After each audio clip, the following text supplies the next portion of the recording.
இந்த நடவண்டி சைக்கிள் வாங்கி கொடுத்ததும் போச்சு. தியாக்கு எந்நேரமானும் அதுலேயே தாங்க விளையாட்டு. நல்லா ஜாலியாக ஃபன் பண்ணிகிட்டு இருக்கா. சரி, இதே சமயத்தில் தியாக்கு டின்னர் ரெடி பண்ணலாம் அப்படின்னு சொல்லிட்டு ஹாஃப் ஆப்பிளும் ஒரு மீடியம் சைஸ் நேந்திர பழமும் எடுத்திருக்கேன். ராவா தாங்க கொடுக்க போகிறேன். நல்லா க்யூபாக கட் பண்ணிவிட்டு மிக்சரில் கிரைண்டரில் ஆட் பண்ணிக்கிறேன்.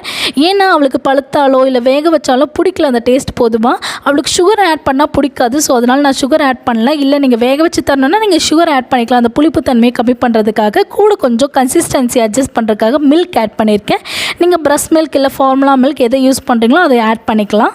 அதுக்கப்புறம் நல்லா கிரைண்ட் பண்ணணும். அதே சமயம் தியா கீழே என்ன பண்ணிகிட்ருக்கான்னு பாருங்களேன். என் கூட வந்து அவளும் கிச்சனில் வேலை பார்க்கணும் அப்படின்னு சொல்லிட்டு வந்து அதையும் இதையும் உருட்டுறது, அந்த சைக்கிள்லேயே மூவ் ஆகிட்டு இருப்பாங்க. ஸோ கொஞ்சம் சேஃபாக தான் ஹேண்டில் பண்ண வேண்டியிருக்கு.